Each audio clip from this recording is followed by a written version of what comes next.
Hello and welcome to the F1 Sim Racing World Championships. It is time to race. We are here in Mexico City. Thomas Ronhaar lines up on pole position with Otis Lawrence alongside him. Now, Thomas Ronhaar leads the championship, and last year he took victory at this circuit. The question is, can he do it again?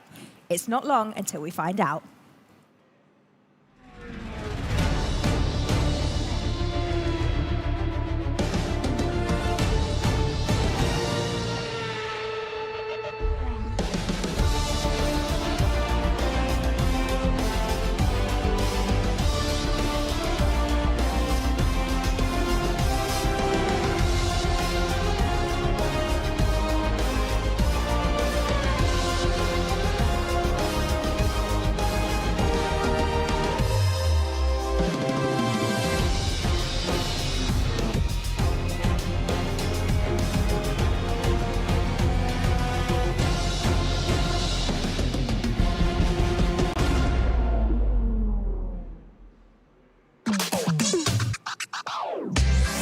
Who is more likely to neglect to practice before a big race?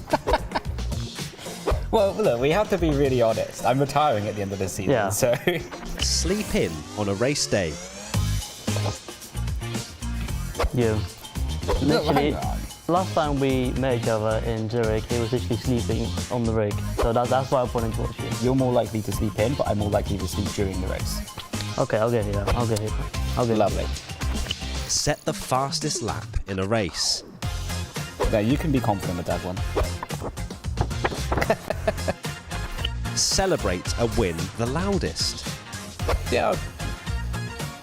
I just went to Mackey's last time I won. Really? Yeah.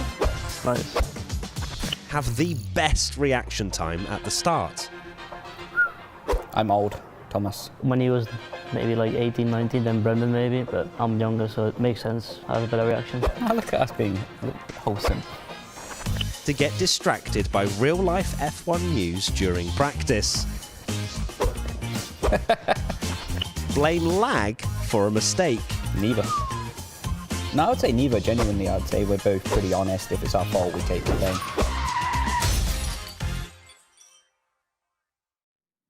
Well, the countdown, of course, is on for Mexico, round 9. And alongside me is the engineer at Kick F1, Sebastian. And now, Sebastian, we're really excited because we were just watching that. And we were cackling, of course, weren't we, with your drivers, Thomas Ronhaar, alongside as well, Brendan Lee. Brendan, who is retiring, of course. But let's focus firstly, shall we, on Thomas Ronhaar. Pole position for Mexico. That's pretty exciting. Yeah, very much so. The lap in Q3 was just brilliant. And I was watching along, and even after Sector 2, I was already thinking, this looks pretty good. Final sector was not ideal, but good enough to pull out pole position. So very, very strong lap from Thomas. One part that I did notice on that little VT we saw is who was the loudest to cheer. And we heard that from Thomas, didn't we, when he got pole position, just at the end managed to pip it. He is a really big celebrator for quite a quiet guy. Yeah, he is. It's really about the only time where you can really see his emotions come out. He lives, he breathes sim racing and motorsport. Just every time that he performs well, you can really see it. Now, of course, Brendan Lee is a big name that we're losing from the F1 grid. The end of this event, we are waving goodbye to Brendan Lee. Probably not forever, because, of course, we can never get rid of Brendan Lee, really, can we? But he has been such a big voice and a big character within this championship for 15-odd years. He's going to be missed, isn't he? Yeah, very much so. I mean, even within our team, he did actually a very, very nice gesture. He gave us sort of postcards in a way with really nice... Of his face? No, photos with the individual team members with really nice messages, individualized messages to everyone. It was a fantastic gesture from him. So yeah, he definitely will be missed on the grid. But as you said, I think he will be back in some capacity somehow. Oh, we don't get rid of Brendan Lee that easily. I'm surprised it wasn't a signed picture of his own face, let's be honest. Just finally from me, how are you feeling about the race? Are we going to win? It's difficult to say that you're going to win in F1 sim racing, but starting on pole, the chances are good, and we like to think that strategy is going to work out. Obviously, we're going to be optimistic on that, but we'll see how things go in Mexico. Not easy to predict. I mean, Thomas won from P4 last season, so now he's P1. Could go just as well, could go worse, who knows? With this grid, difficult to predict. One of two ways, one of two ways. Thank you so much, Sebastian, for chatting to us on the couch. Ariana, back over to you. Thank you so much, Claire. Lovely way to kick off the show. A little bit of a deep dive into the Kick F1 team. But guys, let's get into it. It's almost time to race. Thomas Ronhaar starting on pole. How are we feeling for what lies ahead? Excited, because this is going to be a really intense run down to turn 1. And as you heard last year, the race here, run from 4th on the grid. I think there's at least 6 drivers who think they've still got a chance to contend at the front. And overall, it's been such an open championship so far. So expecting more of the same. Yeah, they're expecting that they have a chance, and they do, because it's sim racing, so anything can happen. We have an interview now, I believe, with our pole sitter, Thomas Ronhaar. Let's hear what he has to say. Danny Beresne is done. He's in 11th. One Mercedes out in Q1, one Mercedes out in Q2. Can the McLarens find their way through? Lucas Blakely is out. Nothing for Alfie Butcher as well. Otis is improving out there. It's so close. Massive opportunity for him now. How great to ride on board. Not very happy. My first lap was going to be pole. That's unfortunate, but you know, it's the same front row as last race, and Thomas won in P2, so hopefully we can try and do the same as Thomas did last race. I can't really say too much about the strategy, to be honest. So we'll see what happens. You know, I'm just trying to keep it safe, play it safe, try and get a good pole of points today, and yeah, we'll see what happens. Thomas Ronhaar out of the final corner. Can he find his best lap at the end? When he he got it! Come on! Really? But the goal's gone! He got it at the end! And he's pumped up. It feels amazing. To get pole is a very good feeling. Maybe not the best place to start when you're heading towards turn 1. But yeah, I think we have amazing pace. We have an amazing team behind the scenes. And yeah, can't wait for the race. Well, there you go. It wasn't just Thomas Ronhaar. It was a whole quali recap for you. We're treating you well. Anyway, guys, Matt, let's get into it, shall we? It was a really strong showing from Ronhaar in qualifying earlier today. We saw there also from Otis Lawrence, who, as we've already touched on in the qualifying show, thought he might have it. But Ronhaar's just got that edge, hasn't he, coming into this? Is that the confidence, do you think, knowing he's leading the standings? He's just been very good at qualifying, and that's something that's always been a strength of his. The one thing we have been commenting on over the course of the first event in particular was his driving standards, and there were things he was getting involved in that necessarily he didn't need to. He changed that for event 2, had an amazing string of results, and now starts event 3 with an amazing qualifying. He may well feel confident until about 50 metres off the starting grid when everybody is slipstreaming him down towards turn 1. Yeah. Do you want to start on pole for Mexico? I don't know. I don't think so. He won from 4th, as we've already said. So as long as he keeps his nose clean, even if he's 2nd or 3rd after the first couple of corners, he's got a great shot of winning. Yeah, this is definitely one of those races that offers quite a spicy start. But before we get into the racing, we have a little track head-to-head with Thomas Ronhaar and Barry Burmond. Let's have a little look.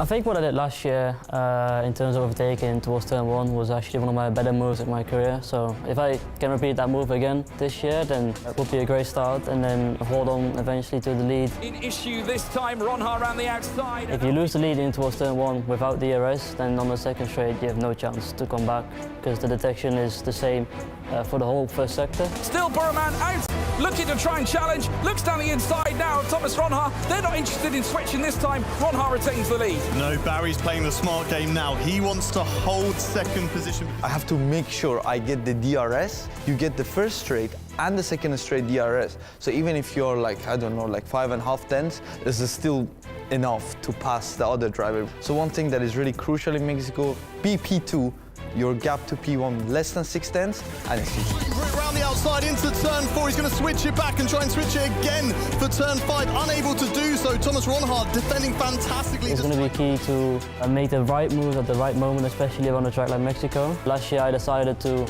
stay ahead of Barry in towards turn 1, which was millimeters away from losing the win. It truly was a battle, but here this time starting on the 4th on 4th spot on the grid. He ascended, he challenged, he bit against Barry Burmand, he bit against Rasmussen. It all started from the supremely brilliant getaway that he had on the opening lap coming off the line. Like I said, if I can make the same move again, then I have a very good shot to win. But against the likes of Barry, it's gonna be tough, but I'm confident I can do it. He's a really amazing driver, quite fast, and I think if I'm just looking forward, if he does a little bit of a mistake, I will make sure I don't do a mistake, make sure the gap is close enough to pass him. Loved that. That was a nice little insight there between our drivers. You can see some pictures of them as they get ready for the race now. Barry Burmand just looking around. Thomas Ronhaar looking very focused. Yeah, all to play for. But joining us on the desk now is Marcel Kiefer. Marcel, welcome back to the desk. Talk to us about what's coming up in terms of the track, in terms of its characteristics, what we should be looking out for as viewers.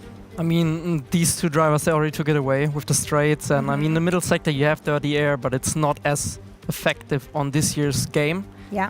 So I believe it's going to be a mad race, like a lot of overtakes. And I think the strategy is also going to come into play a lot.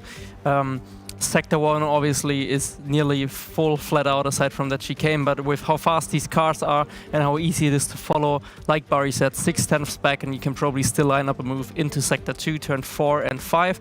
In 4 and 5 we can see some good side-by-side battling because it's somewhat of a chicane, but it's still independent corners. They just lead into each other, and because of that they can just navigate their way through, and sometimes it's better to be on the outside, sometimes on the inside. We will find out depending also on the battle. In the middle sector we will probably not have any side-by-side action. Into Sector 3 you can still send one down the inside of 13, probably not in 16 unless you want to end up in the wall. And then we are already at the end, back on the start-finish straight. Lovely, thank you. But you're not done yet because I believe you want to talk to us about tyres, so please do. Lovely. So we have for this race the C5, C4 and C3 compounds. And obviously the soft compound is the fastest, the longest lasting, but slowest is the hard compound.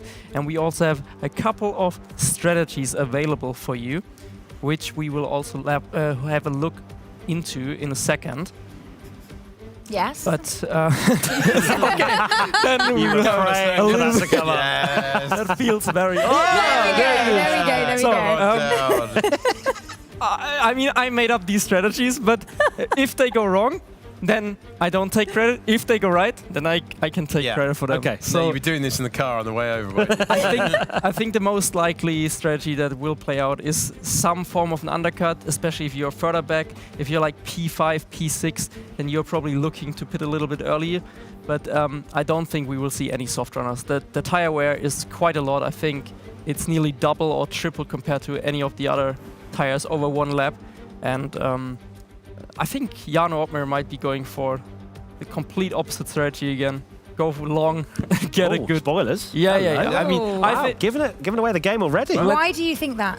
Because Jarno is the GOAT on this track. Honestly, I think Jarno is the best racing driver on Mexico over the last few years. He just always managed it, and now let's see how he's gonna play out with Red Bull. Also, he has a strong teammate next to him on the grid. Because we always talk about just Jarno starting in the top 10, he's got a chance. Yeah. And that's exactly what he's doing today. So you genuinely think he's a favourite? I think he's going to win, yeah. Oh, wow. Okay, Alex and Matt, I won't necessarily push you for predictions on the winner, but who do you think needs to convert? Just ask us who's going to win. Okay. Who's going to win? Who do you think will win? Or if you want to play it safer, who do you think needs that win for the championship battle? Who needs that boost right now? I think Barry Burmand needs a win if he's going to play himself into title contention. So I think he'll be aggressive today.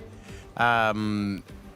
Go on. Stop balancing. That was my name. Okay. That was my name. Right. I said it. Who's your name, Matt Gallagher? Now I've taken the interesting one off the tape.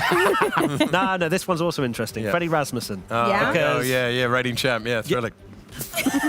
No, that's a gamble. Naughty. 9th in the championship. He is needing of a result, both for himself and also for the team, who are trying desperately to win the team championship again. But they're quite far behind. They need a big result. But do you think he will win?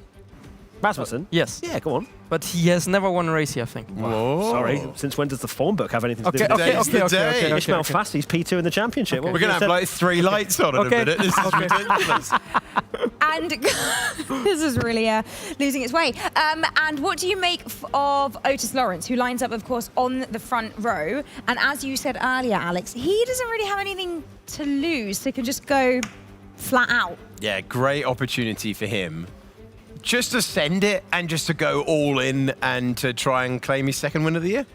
Well, I can't wait to see this race start and to see whether he does do just that. But for now, I am going to send it over to you guys to take it away with commentary. Thank you so much and enjoy the race. Thank you, Ariana. It is time to go racing at Mexico City. The predictions are locked in, and we're going to find out who steps forward at this crucial moment of the championship. Here we go. Around the circuit named for the Rodriguez brothers that runs to 17 turns, 2.6 miles, 4.3 kilometers. Brazil, our next event, is about 9 meters longer. Very, very similar in length tracks. And here is the starting grid with Lee next to Savio Cogni at the back of the field. Savio Cogni's first start in the championship. Pookie is in 18th, and then it is Alvaro Caraton alongside him. He's 8 meters further forward in the Williams. Josh Edu is in 16th, and it's Alfie Butcher, the first of the McLarens, on a tough day for them when both of them went out of Q2. Lucas Blakely was in 14th, and then it's Danny Beresnay in 13th place. He can roll the dice with the strategy like he has done earlier this year. Duncan Hoffland is in 12th, and Joris Krozen lines up 11th for Haas, and then Matt Gallagher, we break into the top 10.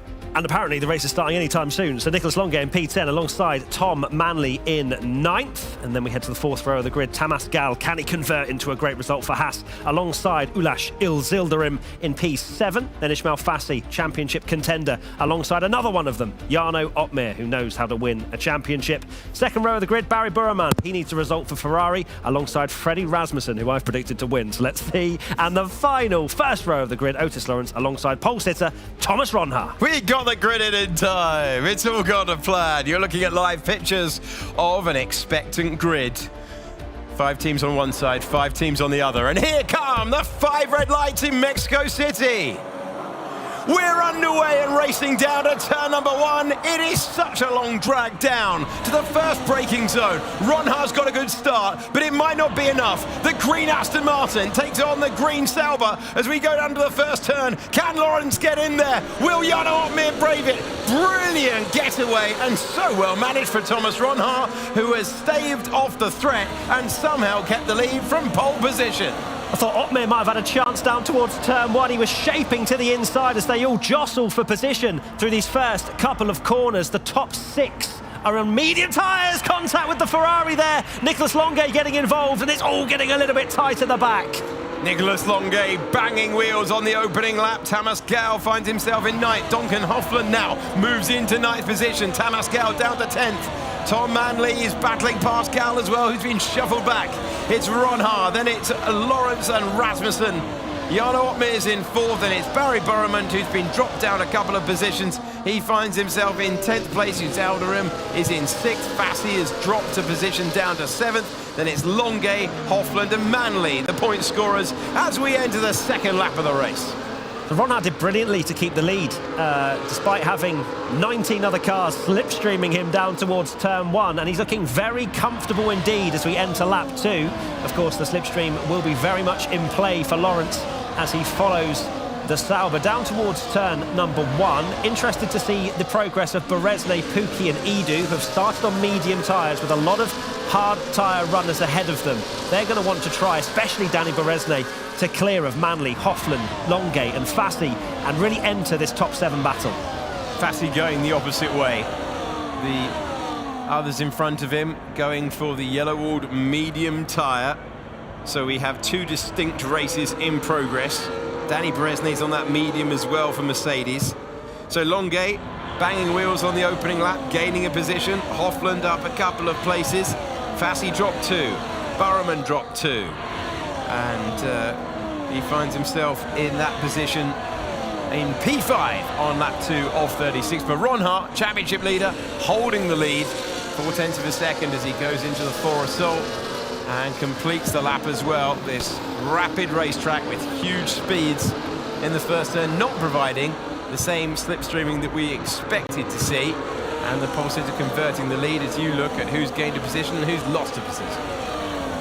Really unfortunate for the Haas drivers. They've both lost a handful of positions. Gal, most importantly, was in P8 at the beginning of this race. And I know he's on the hard tyres, but there are other hard tyre runners ahead that have improved their position from qualifying. So they've got a bit of work to do with the Haas drivers if they want to try and score points. 10th in the championship right now, a Haas. And they really do need a big result as we are now looking at Haas driver. DRS, of course, enabled now as we're on lap 3 of 36, and we may well see them all just sort of settle into this one. First race of event 3. You don't want to be getting into any kind of collisions. I'll be interested to see a replay of the basically the bottom 10 all colliding with each other in one way or another on that first lap. And speaking of collisions, the two Red Bull drivers got very close indeed through turns 2 and 3, and I was wondering whether Rasmussen would have let Otmir go. But that call has not happened yet, considering they are line astern in 3rd and 4th. So Ronhaar leading Lawrence, leading the Red Bull pair that Matt was just talking to you about. And we see the field move their way out of the final corner of the racetrack. And you can see by how much fastest lap is swapping across the field, all the way down to Duncan Hofland, who finds himself up 3 places. He's gained those positions as Ronhaar has that advantage eaten into. And remember the advantage that we saw in the DRS zone. As we go back to the start replays. The replays I was so eager to see. So obviously down towards turn 1, Ronhaar kind of accepted, right, I'm just going to be late on the brakes, I'm going to keep to the racing line. Here was where it got very close indeed. Between Otis Lawrence and I believe Jarno Otmir. Jarno Otmir then slotting in behind Freddie Rasmussen, and then the carnage unfolds behind, which we may well see as well. Down towards this next left-right-hander. This is where Marcel said it's pretty good to go side by side, but probably not when it's 4 wide going into there. We cut away now, but back to the racing action. And Danny Dresner still hasn't made any progress whatsoever on those medium tyres, which is something I'm keeping an eye on. So quite hard to overtake because obviously everyone is in DRS of each other right now.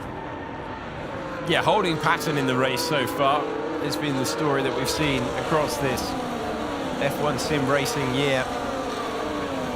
Drivers battling on the opening lap, then sometimes working together, not messing around. It won't take long for us to move into the second period of the race, and as if by magic, there's the answer. Up into the lead for Otis Lawrence. It's what he wanted at the start. But he finds himself hitting the front in the Aston Martin as Ronhaar no longer wants to do the heavy lifting. So the gap was 5.5 tenths, I believe, between Lawrence and Ronhaar when he was ahead around that final corner. As we heard from Barry Burremand, anything less than 6 tenths and it's GG's is what he said. So we'll keep an eye on that as we go into the later stages of this race and see who can come out on top when we go down towards turn number 1. But Otis was just a little bit too close to Ronhaar, and instead of lifting off the gas too much to allow Rasmussen an opportunity, it's essentially pass or be passed. So Lawrence leads Ronhaar, but we are in the early stages and they are cooperating at this point. Rasmussen and Otmir, they're not going to give each other a hard time. Barry Burremand will be frustrated to find himself losing a position at the start of this one. You're looking at the championship leader, driver who won the most recent race. He's followed it up with a pole position. But he has to think of the title, would be his maiden title. Driver out front, Otis Lawrence, just needs to keep winning races and hope. So, the energy was being deployed there a little bit by Ronhaar as we head down towards turn number 1. Maybe enough just to be safe. As you can see, very close indeed between the top 4 into turn number 1. Barry Burremand, P5, looking reasonably good there.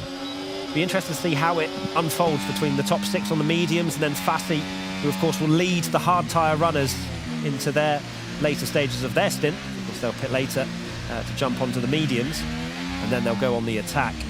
As we're seeing right now, quite difficult to overtake at this moment, but I feel like we would essentially just be rolling out the same conversation we've had almost every single race, Alex, where we say, look, they're just dialing themselves into this one. Don't worry, we're probably going to get a decent amount of action, but it never usually happens in the first 6 laps. And reflecting on pretty much every race this year, we've had, as what Barry Burremand said, it was a banger from qualifying. Yes, absolutely. It has come alive at the end, and we expect the same thing. When they run in close formation like this, it certainly increases the opportunities. The first race of event 3, with just 23 points separating the top 4 drivers in the championship before we had qualifying, and then Thomas Ronhaar added another to his tally. As Autódromo in the RB livery behind. Can he make the look? Not this time. So he makes his way through. The last of the medium runners before you get to Fassi and then Longate, who was wheel banging on that opening lap. Duncan Hoffland ahead of Tom Manley and Danny Beresnay. Would have been hoping for immediate progress, and given that we heard about the degradation from Marcel Kiefer earlier on, hasn't seen that in the opening 7 laps. Race time will go over 40 minutes. Used to be a third distance. We go to half distance for the races. We have so much to enjoy out there at the circuit at the moment. One lock-up, one mistake, and you're heading out of the points. Look at how close the entire field is in one long DRS train at the moment. So the reason we're going to get action, you might be wondering, oh, we're just going to be stuck in DRS. Well, it's the fact that, yeah, Lawrence and Ronhaar are quite comfortable being first and second, but the rest of the drivers behind need to start jostling and making moves through this train to give them a good shot of being on the podium or getting good points. So we will see that soon. As Ilram got very close to Barry Burman on the previous lap. I think Burman just put a little bit more energy than he may have wanted, but kept P5 quite safely as we head down towards turn number 1 once again. And yes, indeed, lap 8 of 36, and every single driver still in the DRS train. 20 drivers, all within 1 second of each other. It's just F1 sim racing at its finest. We have a McLaren shaping for a move. We've moved away from it there. I believe that was Alfie Butcher on Crozen. We're now taking a look a little bit further forward. Sorry, Butcher did not get through on Crozen that time. Let's see whether this pace is changing the ideas the teams are having about strategy. Still looking for plan A, right? Yeah. Still looking for... So, no deviation from what they agreed. They are going to stick to what they understood at the start of the race, and therefore everyone is just effectively taking laps off the board here, trying to condense the race into a shorter run and trying to fight it out in the key moments. You get the feeling when there's more on the line that a little bit more caution is abounding right now compared to what we saw with the super aggressive Mercedes strategies at the start of the year. The plan A for Burman in the Ferrari. It's always good to hear when your first choice of plan is the one you're still going for. Burman, of course, hasn't made many changes in terms of from his qualifying position. He's still in the hunt for the victory. He's running in P5. So we will see what that plan A decides to be. Of course, that might change by a lap or two, depending on what his rivals do. And let's see, is an undercut going to work the best? Are the overcut going to work the best? We don't know yet. We're waiting for the first driver to blink from the medium runners. But what is quite eye-opening for the likes of Pookie and Edu, they've made absolutely no progress since the start of this race. That is data that everyone will be understanding, that they will be computing. That would suggest to me is that the undercut, getting track position and staying in this train will be the more viable option for some of these drivers. So you're looking for a gap, you're looking to be the one that gets to the fresh rubber first and get the advantage, but crucially not find yourself behind a car that still has a competitive lap time on the board. Everyone, formation flying at the moment. Everyone within the DRS means that there is no such gap to drop yourselves into. And then it's going to be a case of who gets greedy first from the medium tyre runners and goes to the hard tyre. So we're taking a look at Tom Manley right now, running in P10. Let's hear what he has to say. Why is the car just getting loose, random? Not happy with the handling. Here's Manley running in 10th. Loose. It's not what you want to hear. So as much as you might be thinking they're all just relaxing in this train right now, they're all still pushing. And Manley not happy with the way his car's behaving. Otis Lawrence, our youngest ever sim racing winner in championship history, is the driver to lead the race. You're on board with him now. Thomas Ronhaar is our closest competitor as we ride on board through this defining section of corners Matt, that had a big impact in qualifying earlier on. Certainly did. Not quite the same ferocity as what we saw earlier on in qualifying. Lawrence just navigating his car through this section. Ronhar's not too bothered about Lawrence gaining a few tenths in that segment, in that section, because there's 3 DRS zones. He has plenty of time to rock straight back up behind the Aston Martin. 100% on the energy, which tells you all you need to know about what's currently happening in these first 10 laps. But if you are an F1 sim racing veteran watcher, you know these things are about to unfold, and we're about to see some moves, both in the strategy department, but also out on track as well. Thomas Ronhaar, last year gaining 3 positions to win the race. He beat Barry Borremand and Freddie Rasmussen. They're all finding themselves in contention for the win, along with Jarno Opmeer and Otis Lawrence. They're the top 5 at the moment. Top alternative strategy runner is the driver second in the points at the start of this one. A driver who opened his account at the start of the year, Ismail Fassi, the lead runner on the hard tyre. So lap 11 of 36. Otis Lawrence leads the way comfortably. Ronhaar's happy to sit in second. Rasmussen and Opmeer, one of those drivers is going to have the preferential strategy. You'd imagine it would be Opmeer, just purely because of his Drivers' World Championship standing right now. But will he go long? Will he go for one of his specialties, like Marcel Kiefer predicted in the pre-race show? We're riding on board with him right now. Opmeer needs a result. He can't have Ronhaar beat him in this one, especially because there's 10 points, I believe, separating the two in the championship. Needs to try and stay within that, if not eat into it. So we're in a holding pattern at the moment, but not for the want of trying. As we heard from Tom Manley, everyone pushing on at the moment. Not everyone happy with their car handling, but it's precision stuff across the board at the moment. You know that when you look around the studio and you see the steering inputs, how much animation is there behind the wheel, who's fighting? Well, realistically, it's immaculate stuff at the moment. And when we saw Ronhaar keeping his battery loaded, everyone's just waiting for the conclusion of this, aren't they? Including us. Yeah. We're ready for the strategy to kick off, because that's when it will change. So how are you, Matt? I'm very well, mate. How are you? How are you doing? Genuinely great to be here, enjoying it. But this is one of the larger holding patterns that we've had all season long, let's be honest. Usually our Q1 podcast is pretty hefty, but the first 12 laps of this have been interesting. But it will get better. We promise you that.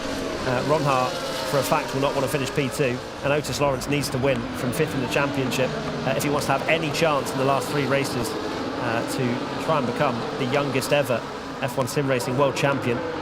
We round the final corner once again. We're not seeing any drivers currently going into the pits. We're keeping a good old eye for it, and yet we go for another lap of the podcast, Alex. Well, this was Jarno Opmeer Town in 2020, in 2021 and 2022. Thomas Ronhaar interrupted that sequence of events in last season and was able to take the win, able to keep his name in contention for the title, and that was the case all the way to the final race of the season, and he missed out on just 6 points. You can see the predicted pit stop strategy. Marcel Kiefer, did he guess these? He will claim if they don't go this way that he had the wrong information given to him. But if it turns out to be the middle one, he's going to claim he was bang on. I think we're heading to the middle one. Yeah, he's left a 5-lap gap between the first and the second one. So if it goes past lap 16, we're having words with him. But until that moment, he's got 3 laps for it to come true. And fingers crossed it will. I think the race director's going to have words with him if we don't get something soon. All the hours put in, all the dedication, all the enjoyment that goes in. Here we go! Come on! Come on! I've never been happier to see a pit stop in my life. Here we go.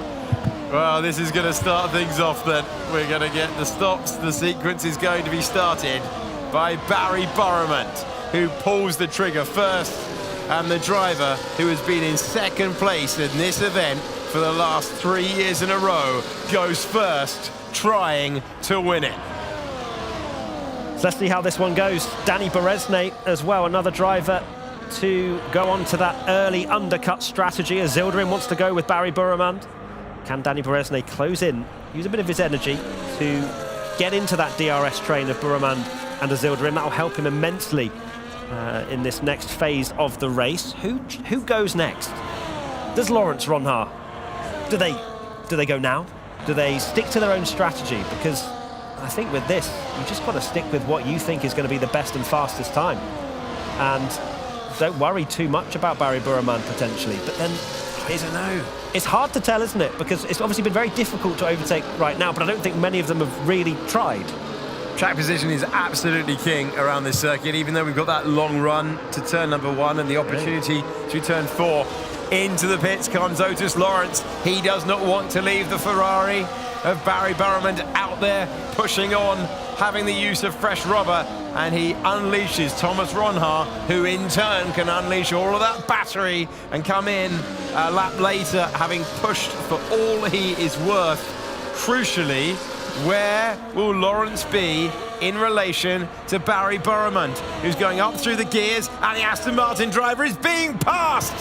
He went to the rubber earlier on, and Barry Burman gets through. Autódromo is ahead of Otis Lawrence, who will have the fresher compound, but going to the rubber early is given net track position to Barry Burman, our only repeat winner of the year, looking to be the first to strike 3. I mean, that would be such an amazing achievement for Barry Burman, as Otis Lawrence wants that position back already. They're going to go side by side, Alex. He's going the long way round, though. Elbows out, barging, trying to keep one wheel on the road to try and go the long way round. Autódromo keeps the corner, and look at Burman. He's gapping all the time. This is not ideal for the Aston Martin driver. Waited that one lap, decided to respond immediately, and now here comes our race leader and championship leader, Thomas Ronhaar, into the pits to hit his marks, with the train making its way through the Forest Sol. I am fascinated to see both Red Bulls continuing on. Not one of them are going for the undercut strategy. They're both saying, ignore Matt Gallagher, he has no idea what he's talking about. We're going to carry on with the overcut, and they're going to be really quick when they decide to pit. You know, is Rasmussen going to come in next, or Otmir? Do they carry on for another couple of laps? They want fresh rubber at the end of this. Barry Burman is being overtaken right now by Autódromo. We're on board with Thomas Ronhaar. Danny Beresne is going by there, and Autódromo hits the front of this pack. Beresne ahead of Ronhaar. I mean, it's so powerful when you go for it. It's so powerful, the undercut, when you get the rubber. The downside is, even one lap earlier on the tyres can hurt you drastically at the end of this one. And Barry Burman, thanks for pitting when you did, because we needed it. And what he has given us is a fascinating situation. Don't do a Verstappen into there. You can't overtake into there. There's just not enough room. Oh, my word. Barry Burman having a look. Meanwhile, head of the train, not for much longer. Into the pits comes Freddie Rasmussen. Jarno Opmeer, you knew he was going to go the longest of those on the medium tyre. There's some consternation behind us. Opmeer's going to do a classic Opmeer strategy. Longest possible on the medium, and then attack on the hards. He's basically running a hard tyre at this point. He's just joined the rest of the hard tyre runners. So Opmeer, this is not surprising in the slightest, is it?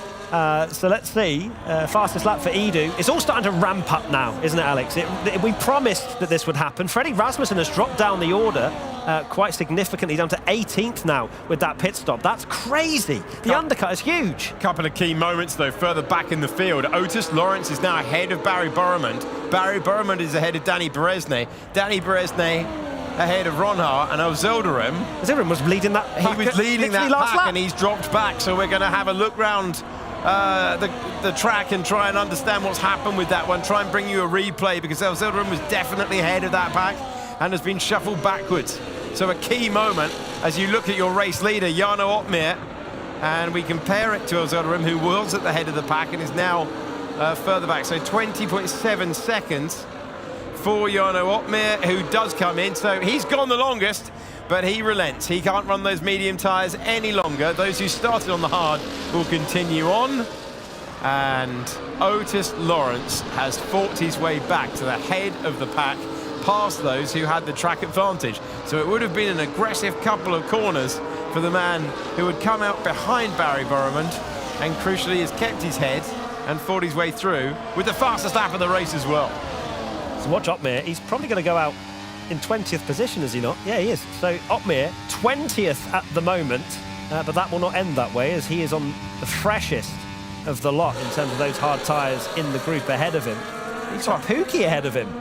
Thomas Ronhaar was very close to Danny Beresnay coming into turn number 1. Championship leader who had that contact earlier in the season. Danny Beresnay in 14th, Thomas Ronhaar in 15th. Incredibly tight battle. Here is the man second in the points. Didn't have the total outright pace, and potentially that's what pushed Williams onto that alternative strategy. It's got Nicolas Longuet haranguing him at the moment. You can see those who have started on the hards, and you've seen those who have switched. 2 races going on right now. Otis Lawrence heads those who have stopped. Ismail Fassi heads those yet to. So on the straight we go. Nicolas Longuet shaping for a move to take the lead of this hard tyre runner pack. Should be pretty easy indeed. Of course, these have not stopped just yet, as we are starting to see the first shift to the medium tyres for Manley and for Butcher. So a swap in positions. That was coming for a number of laps for Longuet. He gets by. Ismail Fassi tucked into the slipstream. He will stay there for the moment. Duncan Hoffland made good early progress. Duncan Hoffland into the points and was able to keep pushing on. And Longuet then hits the front. And we have, just looking further back, this is so important. You've got Jarno Opmeer instantly making a move on Pookie. And can Opmeer get himself further along? Otis Lawrence is the driver that we are focusing on. Behind, you can see you've got Danny Beresnay, then you've got Thomas Ronhaar, then you've got the danger man, Jarno Opmeer. Here we go, riding on board with Jarno Opmeer, who is seeing some action unfolding right in front of him between Edu and Azildarim. I really would love to understand how Azildarim has fallen back this far, but he is falling into the clutches of Jarno Opmeer now, who is going to be on that fresh set of rubber. He's going to have to do he's going to have to make a lot of overtakes, as you say. Longuet coming into the pits now. Yeah, race leader pits, and he's going the other way. He's going to get the more attacking rubber. And so those who started on the medium tried to extend their stint as long as possible. And in doing so, have almost overlapped with the hard tyre runners going to that medium tyre. That's a bold, punchy call, but everyone out there has seen how effective the undercut can be. Nicolas Longuet goes back out ahead of Alfie Butcher, and crucially carries it on. Meanwhile, in the other pack, Matt. Yeah, Rasmussen and Ronhaar going side by side almost. Ronhaar trying to get through on Freddie Rasmussen. But Rasmussen, of course, is running a very similar strategy to Ronhaar, who is going to have to try and make this move stick. And these two have history. Just a bit. Just a few chapters on the shelf between Thomas Ronhaar and Freddie Rasmussen. This race that was formation flying for the opening stint is now turning into a game of dare. No more so than at that corner where they're leaving grass on the tarmac. They're cutting it so much. If you keep one part of your wheel on the circuit, it's legal, it's okay. Lap 20 of 36. Fassi is now going to come in, I believe. I think he's hitting the pits any moment now. And he does indeed. So he drops down 1 lap after Longuet. So the hard tyre runners, those who started on the hard tyres, going a different direction to those who started on the medium. And Barry Burman cycling through the field. Barry Burman, who, according to our timing graphic, is now back ahead of Otis Lawrence. Rasmussen's in a really good position. Being ahead of Ronhaar and having 1 lap fresher hard tyres, Rasmussen's in a really good spot here to potentially win this race. Every driver ahead of him has more worn tyres. Danny Beresnay, how's Beresnay up in second? I know that we've got a long way to go, 15 laps, but Beresnay got knocked out in Q2. Yeah, Beresnay going early, getting that undercut. He's behind Otis Lawrence, but crucially, Lawrence has lost a position to Barry Burman. Barry Burman has made that pass and has the advantage, the net advantage. You can see the difference between those. So Samo Konye is staying out there on debut. He's leading on debut. Caraton has extended as well. And then Barry Burman will inherit the race lead, will have the track position at the right moment. And then suddenly, Matt, there's an enormously long way to go as the last of those who started on the hard tyres come into the pits. So Burman will lead the race, as we can see. Coming over the line to start lap 22. As we have those last two drivers coming in. Shabakoni, of course, first race and wanting to do something special in that Alpine. Sadly hasn't worked out for him just yet. A hell of a lot of drivers behind with DRS wide open, as you saw there, as we head into turn number 2 and 3. And there they are, Shabakoni and Caraton, 19th and 20th. And right at the back of the field for now, but they will be going on a charge, they hope. They're quite a way behind. As you can see, their gaps are getting very close indeed. Freddie Rasmussen now trying to get through on Danny Beresney. Can't go all the way around the outside there, surely not. So Rasmussen's going to have to wait maybe until the next straight. Don't go round the outside there, Freddie.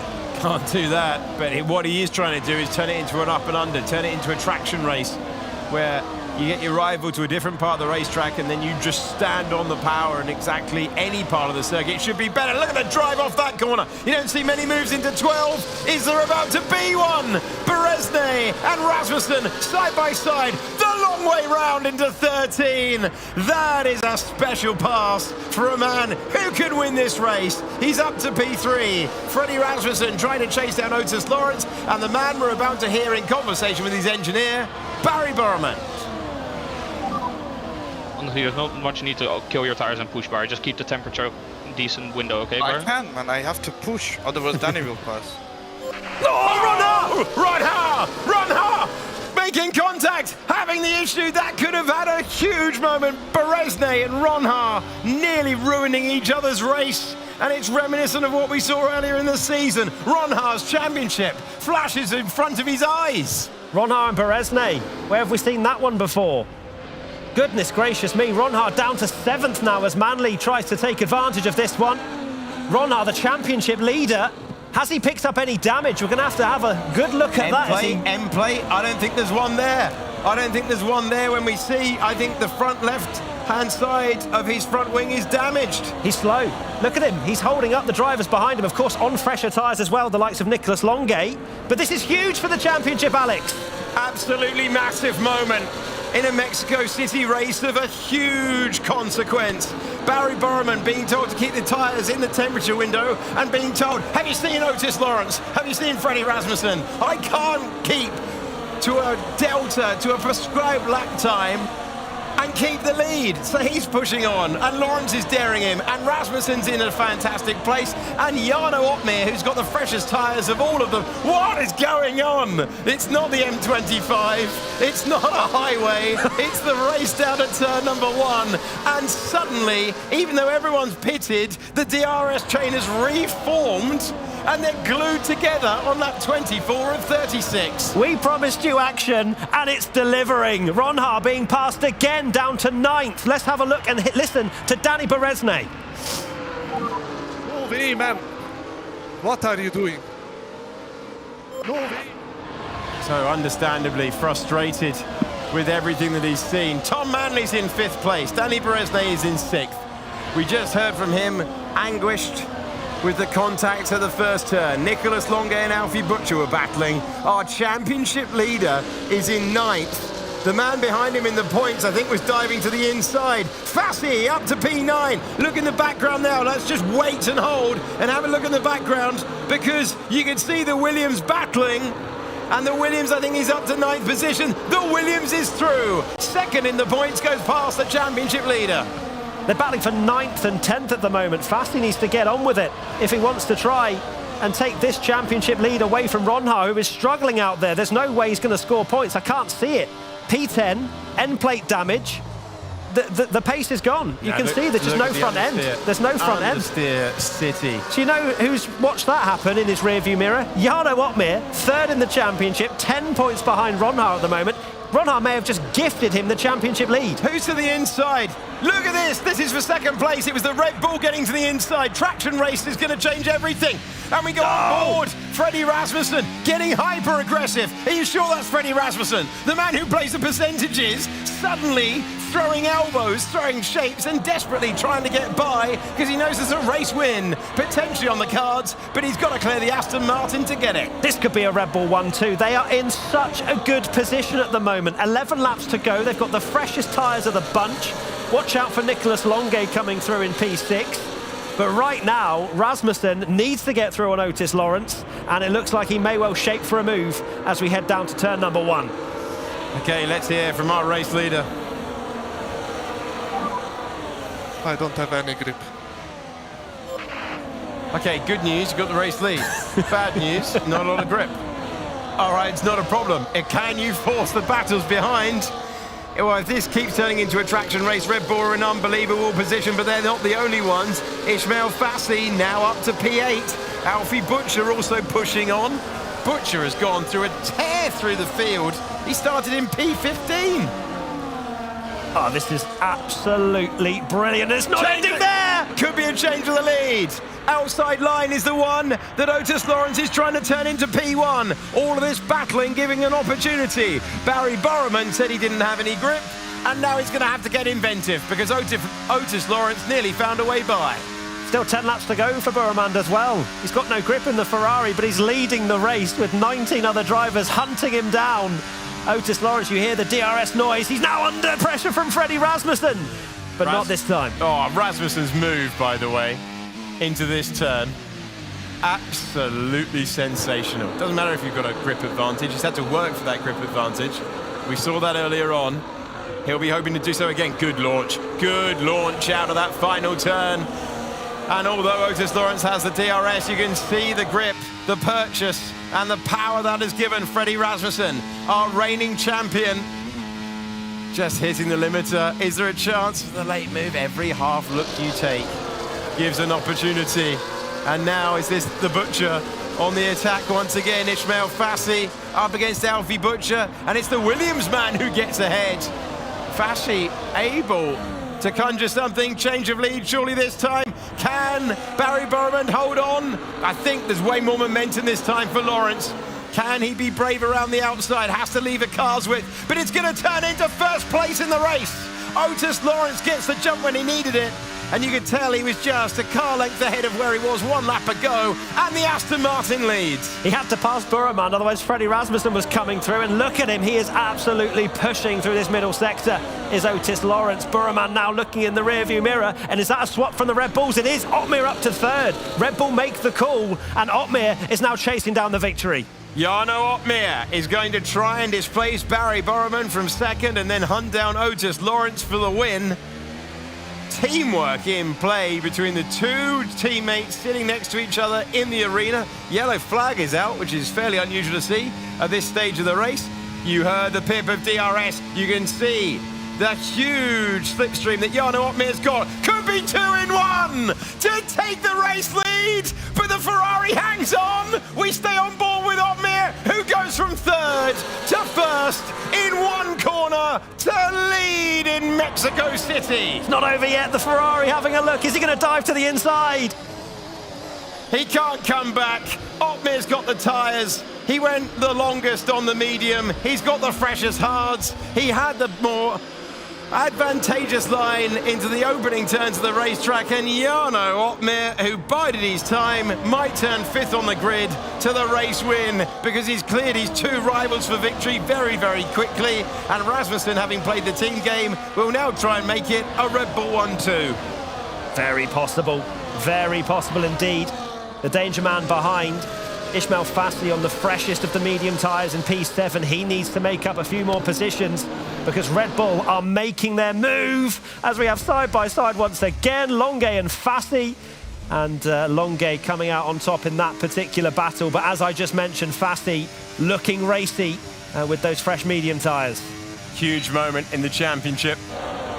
A massive moment of consequence. Thomas Ronhar, championship leader, out of the points with a damaged car, unable to fight, down in 14th. And this is going to be a massive day of consequence in the championship because it means that we're going to have Jarno Otmir moving ahead, and Fassi, he will be hoping to carry the momentum forward as well. This is big for the championship. Another move. That's Fassi there trying to make the move round the outside of Longuet.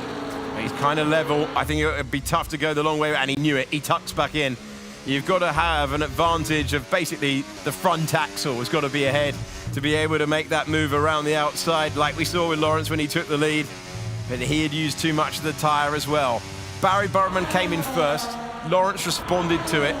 Then we saw the others cycle through, including championship leader Thomas Ronhaar, the driver who went longest as the driver who has done a classic strategy and roared his way by. Barry Burman ahead of Otis Lawrence. They're still continuing to scrap, and Jarno Opmeer is just trying to ease outside of DRS range. Yeah, Lawrence needs this position on Burman if he wants to have any hope of winning this one. Burman is only just about staying in DRS of Opmeer at this stage. Lawrence is in the slipstream, DRS wide open, but not really gaining whatsoever on the Ferrari.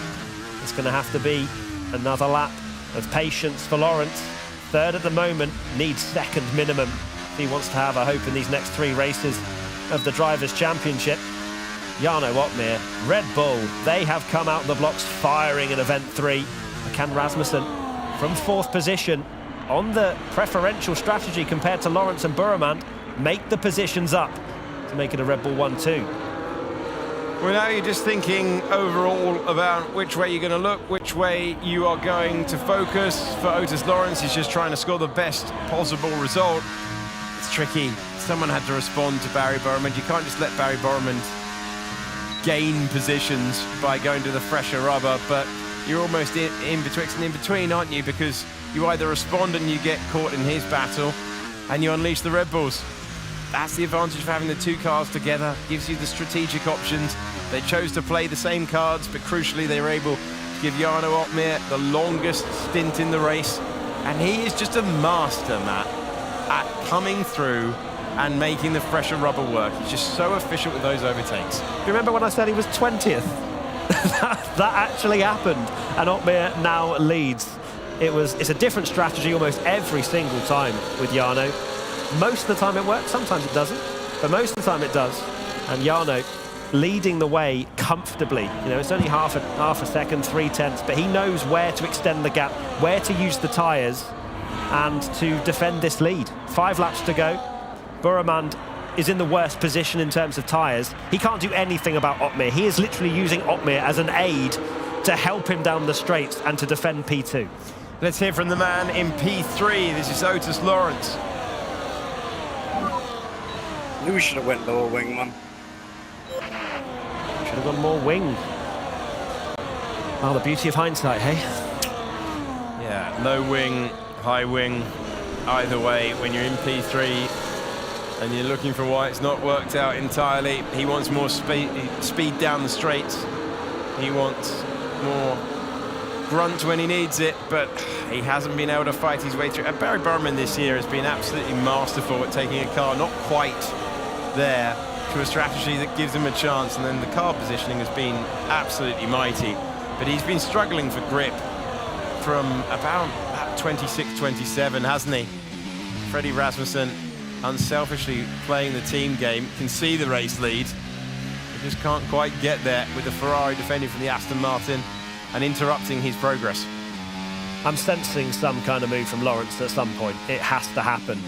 Lawrence, if he doesn't pass Burman, Rasmussen is waiting for that extra half a tenth in order to be in overtaking range. You can see he's sort of shaped for a move a little bit into turn 1 that last time round. Only the top 4 on hard tyres, from Manley all the way down to Gal on the mediums. Resnay down to 14th now after that really aggressive undercut strategy, so that's not worked out for him at all. But the medium tyres led by Manley can't really make too many inroads in at the moment with 4 laps to go. Well, the first stint of the race offered virtually nothing but a waiting game. The end came alive with aggressive running, with so many aggressive moves. You can see the field is glued together once again. Brendan Lee has that penalty listed, and Autódromo and Edu have retired from this one. We're focusing on the battle for second at the moment, with Jarno Opmeer minding the gap at the moment out front. Exactly the case. Opmeer, he knows exactly what to do, riding on board with him now. Great to see. The champ, 2-time champ, into the middle sector he goes. And he has tyres to play with. This is the absolute ideal situation for Opmeer. as much as you'd think he wouldn't want to lead into the last lap, I think he's got enough in the locker to be able to extend the gap past that 6/10 that we heard Burman say is the window for overtaking down towards turn 1. As long as he has that, I'm sure he's saved enough energy to be able to deploy. Here's Lawrence, as close as he's ever been to Barry Burman. He's going to have to pull a move out of nowhere. But there's not a massive offset with their tyres, so you can't try an up and under. You can't try forcing your rival ahead off the racing line and then using your superior traction. He doesn't think he's got the straight line speed that he would have wanted. And Thomas Ronhar's day goes from bad to worse. He too now has a penalty. That crucial moment after contact with Danny Bresnay that has caused a non-score, and is going to cause Jarno Opmeer to go back into the lead of the standings. Driver who qualified 5th on the grid, and how many times have we said if Opmeer puts it in the top 10, he's always a threat. He was 11 points back with that pole position point at the start, but he's going to vault ahead not only of Fassi but also of Ronhar to be the new championship leader with 3 races to go. The driver chasing his 3rd World Championship title. You might be wondering, why is Opmeer not extending the gap to over a second? He's clearly got the tyres to do it. Well, that would then put Burman under pressure. He wouldn't have DRS to defend from behind. And Opmeer doesn't want Lawrence to get through to second, potentially close that gap to under a second, because Lawrence has a slightly fresher set of hard tyres to be able to go on the attack. Burman is stuck there, and Opmeer wants him there as well. So Opmeer is playing this beautifully. 7/10 of the gap. That's going to be lovely jubbly down towards turn 1 once again. And Burman is just looking in his mirrors to make sure Lawrence doesn't send a move to the inside. Penultimate lap of the race, a race that absolutely boiled over in the middle part. You're looking at Barry Burman, who is having to work so hard. You see how he's positioned the car as aggressively as possible, checking these mirrors frantically, clicking to make sure he can see where the Aston Martin is. And Opmeer just studying the mirror on the left and the right. Otis Lawrence is going to complete the podium as it stands. Otis Lawrence would be on for only his 2nd podium finish in the championship. A year that's had front row starts, pole positions, maiden wins. And he will hope in a few moments' time a return trip back to the top of the podium. Tom Manley coming through to 5th position. And Nicholas Longuet denying Ismail Fassi, who was able to get past a few cars on his way up to 7th. Burman's a bit closer than I expected here, Alex, despite it being onto the last lap. He's going to have a chance. And Opmeer knows it. So the management of the situation as we go on to the final lap is about to get more intense. The toe is being broken and Opmeer deploys the battery to get out of town. Okay, that's the setup of, I've got a pretty quick car, plus battery. Opmeer knew what he was doing, although the defensive shape down the pit straight there made me think potentially there was something on. Drain everything you've got. You can see there on the graphic. Jarno Opmeer had it in reserve. Barry Burman set himself up, gave it a chance. What a competitor he is. Always with an option. But Jarno Opmeer is on his way to his 14th career victory in F1 sim racing. Certainly is. Surprised to see Rasmussen not be able to make any kind of inroads after 4th position. It very much looked like a Red Bull 1-2 was on the cards, but it is still a massive haul of points for Red Bull. It's a good score for Ferrari as well. Will there be any more changes into the stadium? Into the Forosol for the 36th and last time. You're on board with Lawrence, who will come home in P3. Barry Burman will chase home our winner, and the winner's name is Jarno Opmeer, who crosses the line to take the checkered flag and victory in Mexico City. Barry Burman in 2nd, Otis Lawrence in 3rd, Freddie Rasmussen in 4th place, then Manley, Longuet, Fassi, Butcher, Hoffland and Blakely complete the point scorers as our championship leader at the start of the race fails to score. It's Opmeer with the points lead with 3 to go. What a measured drive from Jarno Opmeer. Was not scared in the slightest to deviate from the strategy that he had set at the beginning of the Grand Prix. He did what no other driver decided to do and went as long as he possibly could on those mediums, and it worked beautifully. But it doesn't work for everybody, Alex. It works for the best drivers on the grid that can make use of those tyres and make the crucial overtakes. That really was a mixed up race for so many reasons in the middle. At the start and the end, controlled, measured, and remarkable to see another Opmeer classic executed to perfection. As you say, not everyone can do it, but Opmeer did it. And he's taken his 14th win in the championship. He's assumed the points lead as well. And it's advantage Jarno with a few to go, obviously. Otis Lawrence disconsolate to find himself denied the victory chance, and Danny Beresnay having that crucial contact. Kuki with a race to forget. Mercedes seeing points opportunities slip away realistically as early as qualifying today. Red Bull, meanwhile, with a massive haul of points. Yeah, Barry Burmand also won't be too upset with a P2, especially when the driver that's finished ahead of him was only 13 points ahead of him coming into this one. So he'd rather that than Fassi or Ronha win, I think. So Burmand should be very happy with that drive. It was a great one to defend despite the hard tyres that he had on the car at the end of that one. And there you have it. There you can see Jarno Opmeer. You can never count him out. Even when he says he doesn't like the handling, he doesn't like this, he doesn't like that, he still finds a way. He does indeed.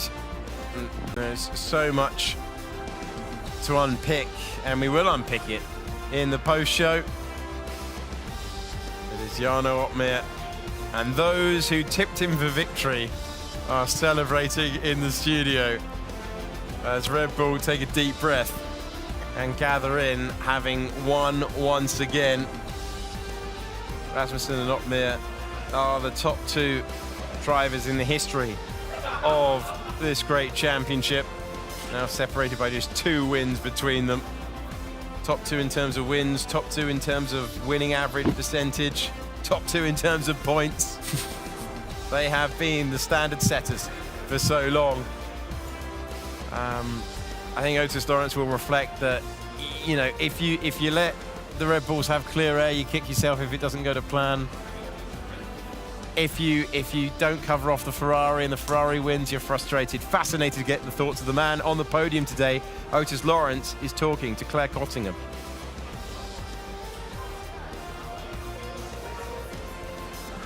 To the end. We weren't sure if it was going to be as dramatic as it was, and then suddenly it came alive. Just talk to me. Are you pleased with that? I'm happy. You know, we did the best we could. There was lots of drama with the V-Cup drivers, they were helping the Red Bulls.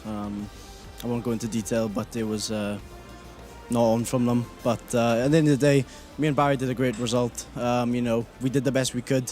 I'm very happy for him because we did one of the hardest races I think I've ever done to try and keep Freddie behind. So, you know, I'm extremely happy with the result. Hopefully we can come back tomorrow and get a race win, but get 2 podiums this season in my rookie season, I'll take it. Not only keeping Freddie behind, but also trying to push Barry and manage to then be able to get forward to try and target Jarno. But it just was slightly off for you. It was all down to strategy as well, a race like this. Yeah, I got slightly unlucky with the timing. I had made a mistake of letting Barry through, which ultimately probably cost me the race. I felt like I had really good pace. I saved the tyres very well. Just got a bit unfortunate at the end, but at the end of the day, it's a P3. Thomas didn't score points either, who was championship leader, so big points gain on him. And yeah, let's see what happens next.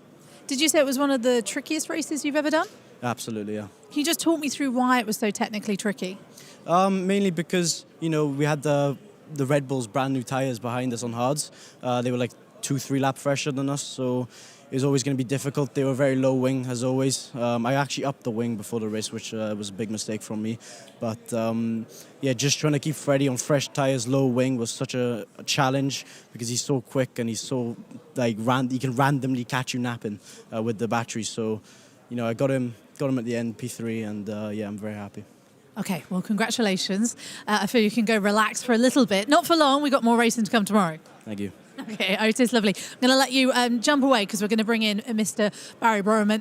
Barry, congratulations. That race could have gone any way at this point, couldn't it? Just at the end, though, you managed to hold on to second place. I'm going to bring it up because everyone seems a little bit furious. Do you want to talk about why we're not so happy here? I mean, I don't need to really talk about anything. It's quite open that you can see what happened. I don't really want to get to detail, but I hope justice finds this championship. But yeah, I mean, anyway, on my side, I did a really good race, I think. Best we could have done. Red Bull were on quite low wings. And when the start of the race happened, Jarno just passed me like he has DRS. I mean, I couldn't have done anything. I mean, GG's to him as well. Amazing drive by him. Well-deserved P1. And I'm super happy with my P2. That is the best I could have done. I'm so proud of myself and the whole team. I think that was the best, the maximum. I think I played it quite perfectly. But yeah, we're just gonna still analyze it, see if I did something wrong, maybe the whole team, maybe we can find something and hopefully we can use it for the next few races. And not just that, does keep the championship or the Drivers' Championship alive for you as well. You were the first to pit, I believe. You started the chain. It was all down to strategy, a race like this. Are you pleased with how Ferrari worked out the strategy? Yeah, for sure. I mean, these type of races is quite tricky to get it right. I pitted with Ulas, the Visa Cash App driver, and he just passed me and decided to drive 3-4 seconds off the pace. I don't know why. And but yeah, I mean, that happened and I had to really stay calm. And even though I lose 3-4 seconds, I thought my race is over, obviously, because when you undercut, you have to gain that lap time. So I couldn't really do anything. And then I passed him on the straight. And yeah, I mean, still P2, super happy with it. Still P2. That is the important thing. Thank you so much for chatting to us. Thank you. Well, there were some of our race finishers, but now we have our race winner with us. Congratulations, Jarno. Fantastic race. How are you feeling after that? Very good, of course. Qualifying was a little bit disappointing because both me and Fred did a really good lap, which we thought would be enough for pole, but we just didn't have the pace. We could see from sector times it was setup related, which then doesn't matter as much in the race anymore because then you're running a very different setup anyway. So yeah, happy after that qualifying, because usually if you're in P5 after qualifying and you feel like you've made a mistake, then that's logical. But we were a tenth, maybe more of the pace in qualifying compared to the others. So yeah, very happy with the race. And yeah, pace was really good in the race. So. Talk to us about that double overtake because that was quite something. Yes, I made almost a double or quadruple overtake actually into turn 1 at the start. Almost moved into P1. But yeah, that's just a little bit help of the setup as well, which played a crucial role in this race. And yeah, that long first stint, I really needed that in order to stay far enough ahead going into the last lap. Because yeah, I was struggling otherwise a little bit on tire wear compared to the rest, I think so. So I really needed that long first stint to stay ahead in that last lap. And talk me through as well, you had Barry behind you, which was sort of a good setup for you, I would say, because he was on the worst in terms of tyre life of the drivers behind you. So were you quite relieved to know that Barry was the one that was in second? I actually was, because Barry was behind me in the first stint all the time, so I could really see like where he was fast and where he wasn't. One place he wasn't fast, I felt like was the straight. Combined with him being on the oldest tires as well out of everyone, that just played a crucial role into keeping the lead on the last lap. Because usually if you lead into the last lap on Mexico and there's a driver within 7 tenths, you can forget it, you're not finishing P2. In league racing, we actually saw people leading into the last lap and finishing P7. Because, yeah, he lose so much time due to the slipstream and the DRS that is very, very strong this year. Is that why you did the low downforce setup and wanted to be quick in the straight, is you didn't want that to happen to you? Exactly, but at the same time, you know, it's very tricky because you need one thing to go wrong. If you push a little bit too hard on tires, it doesn't work anymore. So everything had to go perfect in order to make it work. At the same time, I think I'm also just slightly better on lower downforce setups than most people. So yeah, that all played a crucial role.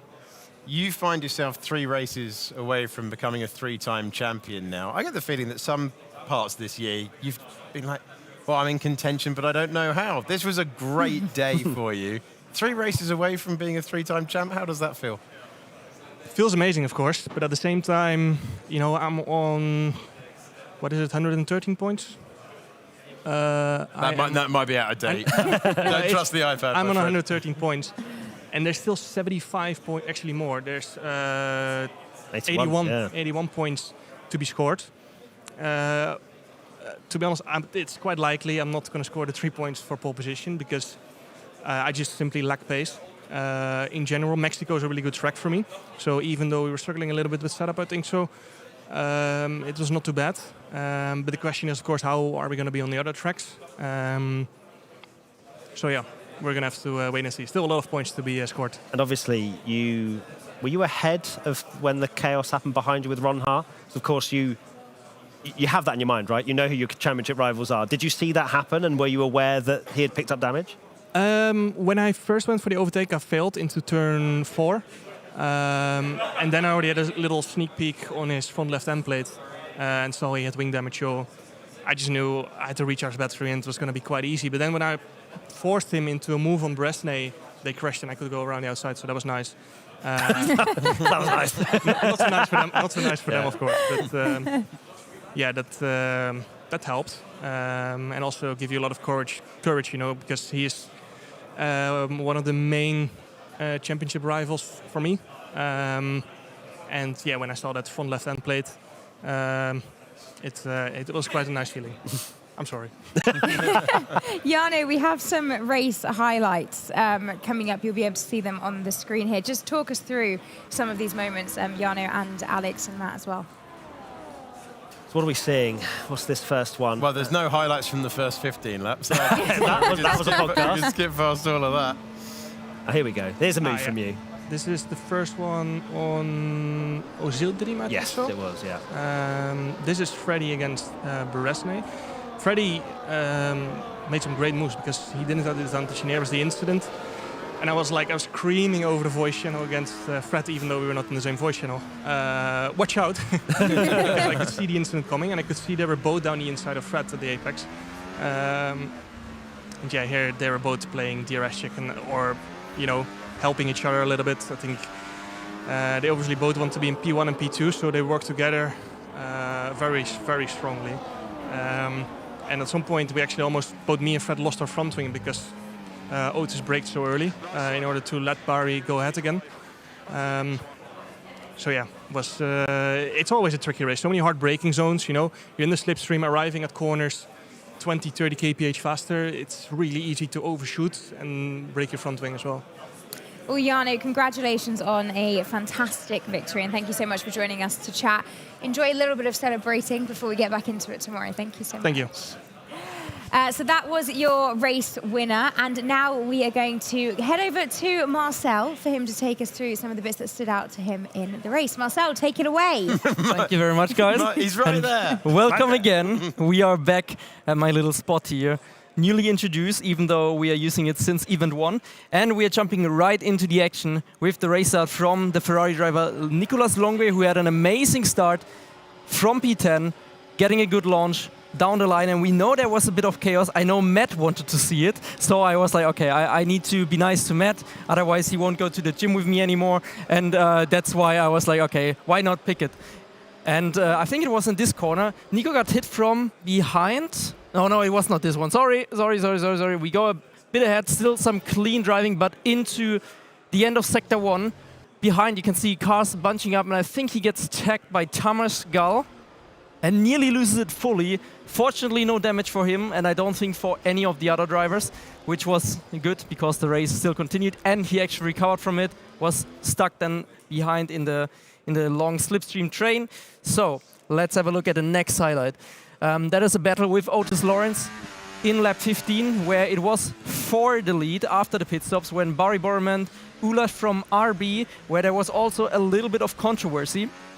which we will go into. I didn't see it actually live, but now when I've heard the drivers and teams complain, because there is something where teams are usually not allowed to work together.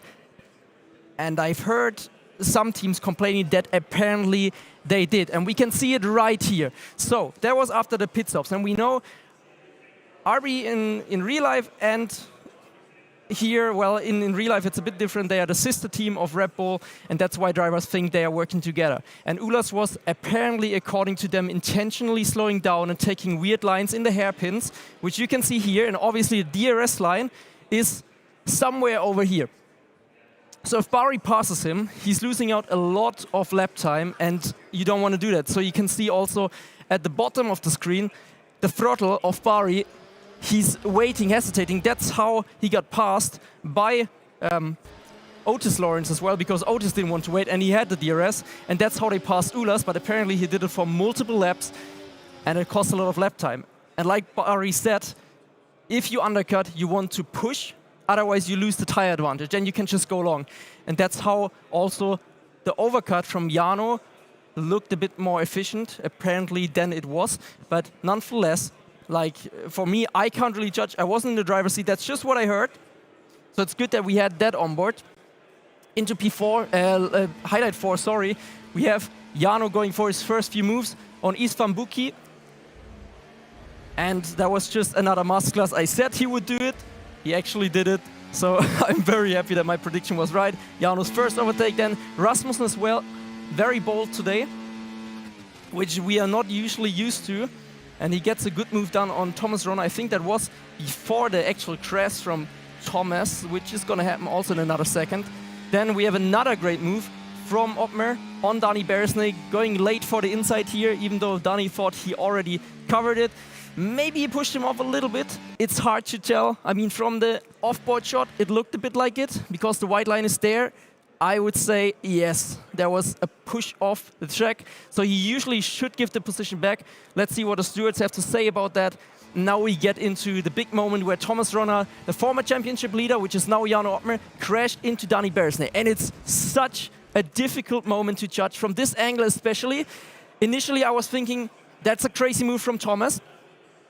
But at the same time, Dani Beresney is also braking super late and then has to take avoiding action to not hit the back of Rasmussen, which with this move, as you can see in the second clip,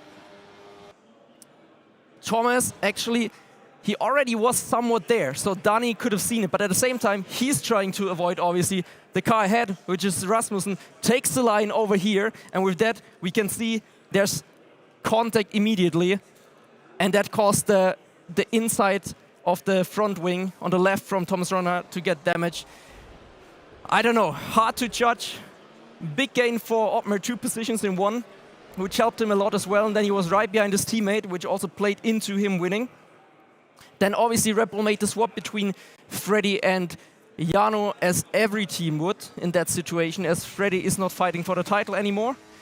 We have an overtake as well from Fassi on Ronner here, because obviously Ronner had the damage, which was just a consequence of everything. And then Rasmussen having a look at this battle for the lead, which I don't think there is a lead change.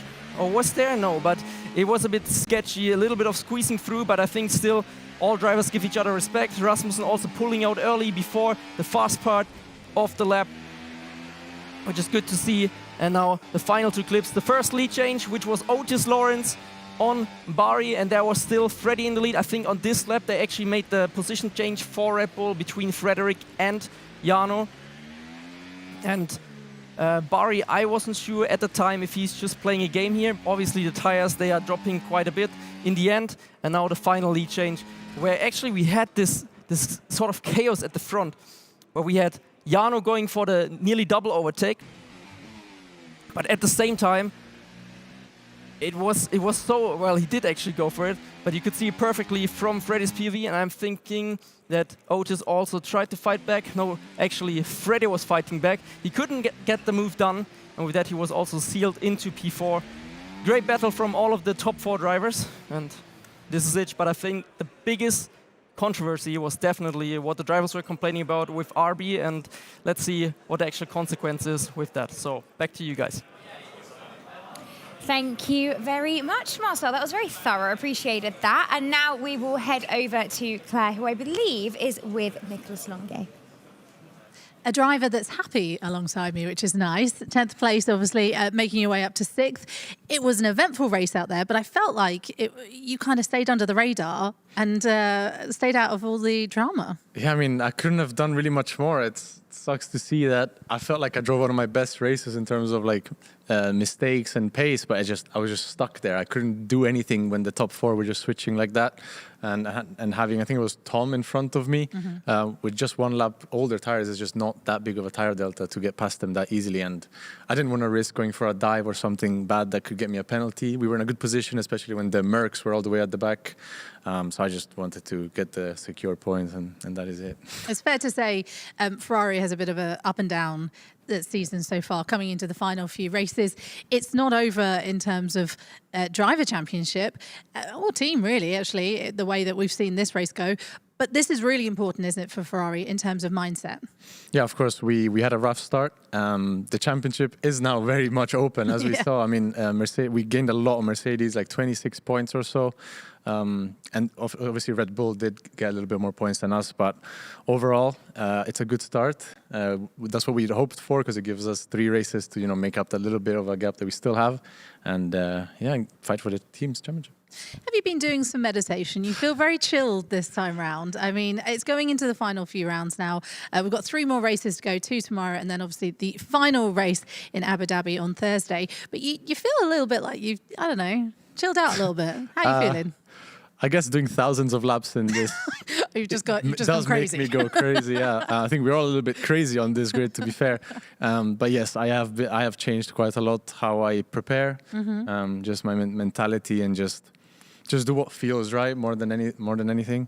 I don't want to force a session here or training there if I really don't feel like it. I feel like I just perform better whenever I want to. Yeah. The more I drive, I just become kind of like a robot and stop thinking, and I just kind of slow down. So I think it's a much better approach. So taking the pressure off yourself a bit, and then obviously with your teammate finishing P2, like you say, it is completely opened up the championship again. Red Bull picking up a lot of points with Jan Otmel, obviously winning that one. But it's anyone's game, isn't it, to the end of this season now? Yeah, absolutely. I mean, Mexico is always a chaotic race, but we know Brazil, and especially Abu Dhabi being the season finale, is going to be even more chaotic, if I had to guess. But yeah, I mean, we just have to take race by race and see what happens, to be honest. Which one are we looking forward to most? Well, for me, Brazil, because it's always my favorite track and the one I always feel the best in. Okay. So tomorrow morning, or midday-ish, whatever the first race. So yeah, I think Brazil. Qatar is definitely not a track I like, even though last year we did finish P1 and P2. We just did a good strategy. But yeah, Brazil. Okay, so everyone tune in for Brazil, because Nicholas Longuet is obviously going to get the win, aren't you? Yes. Thank you. Thank you very much, Claire and Nicholas. Well, thoughts after that one, because it was exciting, but there is some drama brewing, it seems, behind the scenes, isn't there? Remember the calm, serene nature of this place about 90 minutes ago? Yeah, that's in the bin. Yeah. It is. Never mind. That's the nature of going motor racing. No matter when you do it, no matter what format it is, you're going to get, in a team sport, tactics, drama, protests. It's pretty fraught behind us. After the race, pretty fraught. Certain departments left and right. Some late nights coming, I think. I think they're going to have to review it, and we'll cover it all tomorrow. That's the joy of having a 3-day event, in that we can pick through it. But yeah, race control. Good job they had dinner earlier on. Yeah, they're definitely a little bit busy now, but as Alex said, we will cover any updates that come along from that tomorrow. Can we get a word on Thomas Ronhaar? Yeah. Because might need a few this was really the worst it could have gone. Yeah.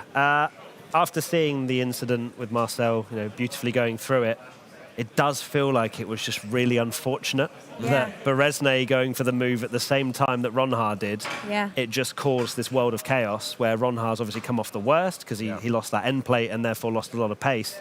It was still aggressive from Ronhaar. It still leans more towards the Event 1 Ronhaar than the Event 2 Ronhaar, if we're going to compare. he will rue this, I am sure, if he doesn't win the championship. It's a massive point loss. Yeah. And I know for a fact that Ron Ha, if he was to pick anyone to not win that race, it would be Jarno Opmeer. And look who's gone and won it. Yeah, pretty tough pill to swallow for him, right? But he's got no time to dwell on it because he's got to reset for tomorrow. Well, it's happened now. And when it's a track where you've won out of the past and it's one of your, you know, he did say at the start of the weekend he thought this was going to be the worst one. Well, it's definitively been the worst one now. It's how you pick yourself up. It's how you pick yourself up. If, you know, if he turns up with a 7th place tomorrow, the momentum's gone. It's very, very tricky. You know Opmeer is going to convert most opportunities if he can be in the top 5. He just loves this strategy. He's just a master at making it work. The difficulty will be if he has poor qualifying. If he puts it on pole again, comes back and wins, game back on, everything's fine. So the race tomorrow in Brazil is absolutely crucial for him. It's going to be the defining day of his championship. I was going to say, of all the races to pick on the calendar, you want just like a calm one. I know. Brazil? Yeah. Probably the worst one. He's got his work cut out. But that is tomorrow. Thank you so much for joining us today. Thank you, Alex. Thank you, Matt. Thank you, Claire. Thank you, Marcel. And thank you guys at home for joining us as well. Tomorrow we go again. 2 races tomorrow, Brazil and Qatar. And we can't wait for you to join us. We hope you enjoyed all of the action today. Congratulations to Jarno on his victory. And now we say goodbye and we'll be back with you tomorrow.